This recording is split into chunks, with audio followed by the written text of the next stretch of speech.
I'm sure that many of you have been in this scenario. A potential client has seen a piece of artwork at a show or in a gallery and has asked to then see the artwork in their home. This is an exciting prospect because in the vast majority of cases, showing clients a piece of art in their home means that you have a great shot at making a sale. Sometimes, however, the client will get the piece home and decide, for whatever reason, that the artwork isn't the right fit for their space. Now you have to decide how to handle the aftermath of the failed sales opportunity.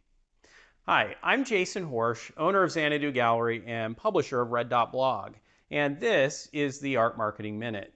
Today's topic, what to do when a sale doesn't work out.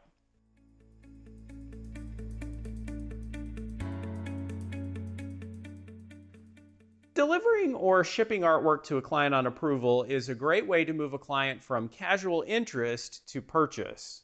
Often art buyers will be nervous about making a major purchase without first seeing the artwork in their home. This is understandable, and I found that if I make it easy for them to get the artwork into their home, I'm far more likely to make a sale. Our process for allowing clients to take artwork out on approval is very simple. We assure our clients that there's no obligation if they'd like to see the piece in their home. If they live locally, I offer to have the piece delivered. And if it doesn't work out, I'll have it picked up at no charge to the client. If the client lives out of state, I'll have the artwork shipped to them at no charge. And if the piece isn't a good fit, the client agrees to cover the cost of shipping the work back. On large potential sales, I may even offer to pay the shipping in both directions. When I'm setting up the approval, I take down the client's credit card information, or if I don't know the client, I run a small $100 charge to hold the piece. But I let the client know that any deposit is completely refundable. The client has to feel that there's no risk to them if they decide to take a piece out on approval. I can afford to do all of this because in the vast majority of cases, the client who has taken a piece of art into their home or office on approval is going to end up keeping it. I feel it's completely worth eating the cost of delivery and shipping on those sales that don't work out. This leads us into today's topic, what to do when a sale falls through. It can certainly happen. I'll never forget a particular example from a few years ago. A couple came into the gallery and fell in love with the work of Guillaume, whose work you see behind me here. They wanted to see the work in their home in North Scottsdale. This was right before Christmas, and the timing was complicated because of their holiday travel schedule. I ended up driving the artwork out to the client's home on a Friday night because that was the only time that would work for them. My wife, Carrie, came along for the delivery because we were supposed to be out on a date that night. The delivery went well, and the artwork looked great in the home. The client seemed pleased and let me know they'd be in touch the next day to finalize the sale.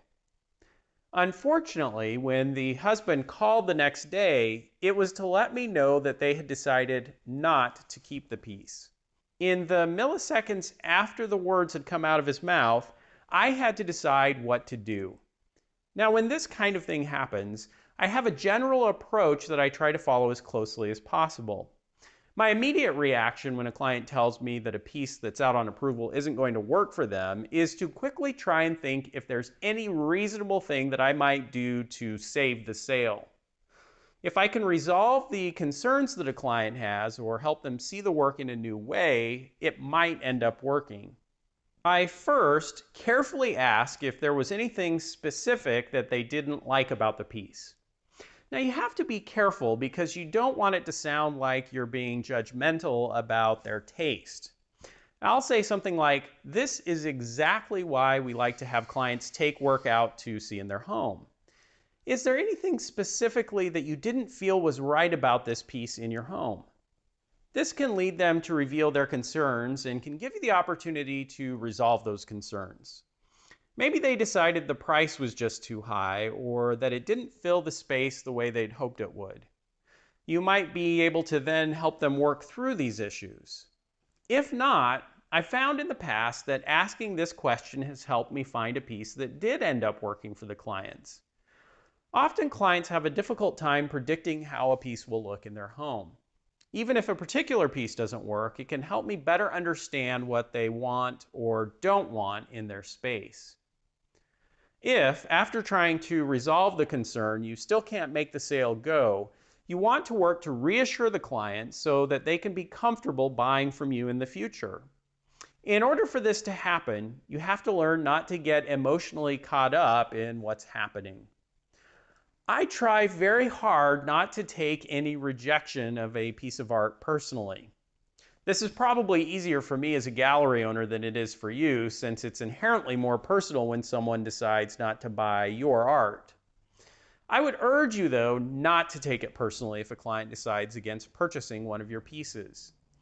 In many cases, it's not that the client didn't like the art or is calling into question your talent.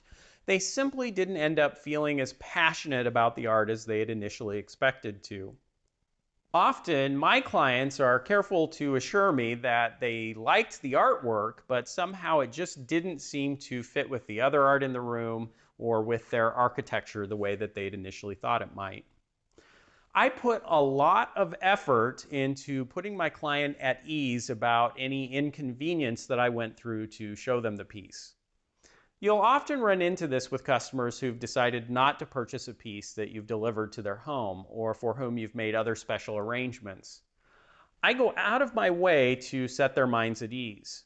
I truly don't mind making the effort to get artwork to a client for review because I know that in the vast majority of cases, the artwork is going to stay.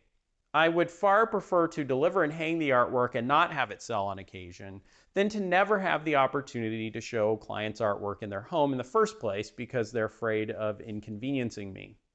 In another case, when I picked up a piece that hadn't worked out for a client, I said, "You've been such great clients. You can do no wrong in my eyes. I'm sure we'll find just the right piece for you."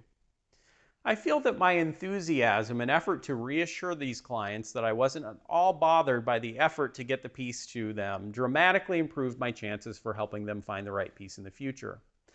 The last thing I'd ever want to do is to make a client feel that I'm irritated in some way. Most importantly, I never, ever exert pressure to get someone to buy something that they don't absolutely love. Now, this is a bit of a tricky question because sometimes a sale will require extra effort on my part to help reassure a client that a piece actually does work in their space and that they should buy it. Some clients find it difficult to commit to a piece of art, especially in an important space in their home. I feel it's my job in those instances to help the client work through their uncertainties and allow themselves to buy the piece.